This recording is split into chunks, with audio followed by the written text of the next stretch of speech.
Hello friend, जय जगन्नाथ। बहुत दिन अंत पर आज आम गोटे इम्पोर्टाट वीडियो अपलोड करने जाऊँ जे Odisha subordinate staff selection commission तरफ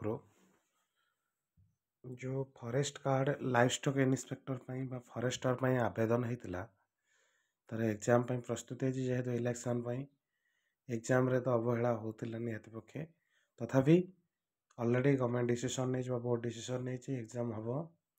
तो एग्जाम मे 2, 3, 4 ये भाव में रही एग्जाम आपन को ऑलरेडी प्रूफ सह देखा एडमिट कार्ड ऑलरेडी आसी जाइए गोटे प्रूफ सह देखा आपको एडमिट कार्ड ऑलरेडी देखो Odisha subordinate staff selection commission रो provisional admission letter for written test post of livestock inspector forester and forest guard. तो जेहेतु सब जानते आपण मैंने O3 अंडर जब भी एग्जाम होता सब ऑफलाइन एग्जाम होता है ऑनलाइन एग्जाम हम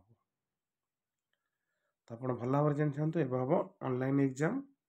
एवं रिसेंट O3 PORI रिक्वायरमेंट देती तो से ऑफलाइन एग्जाम होता आपने जानते क्वेश्चन पैटर्न को टाइप आसाला ऑफलाइन एग्जाम होता एवं ऑनलाइन एग्जाम हम एग्जाम मोड़े ऑलरेडी गोटे एडमिट कार्ड डाउनलोड करी तार प्रूफ भी देखा दूसरी से एडमिट कार्ड आपण मैंने समस्ते देखिथे को टाइप आसूला एवं एडमिट कार्ड आसी 4 मे 24 अच्छी एग्जाम देखिए देखो 4 मे 24 अच्छी एग्जाम 12:20 ରୁ 3ଟା अच्छे 2.5 घंटा 11:30 reporting Shri Jagannath Softtech online exam centre Puri गोटे सेंटर रे पड़ी तो कंटिन्यू ये टाइप रही जो मैंने फॉरेस्ट गार्ड अप्लाई करते O3 अंडर निजर एडमिट कार्ड डाउनलोड नियंतु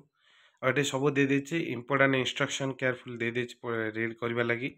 तो सेगुड़ा देदेवे टेस्ट प्रोसेस में डिटेल देछि तो ये टाइप रही सहित एग्जाम सेंटर गूगल मैप रे आप डायरेक्ट क्लिक करके से जगार पहुँची पारे तो ये इनफॉरमेशन थैंक्स फॉर वाचिंग।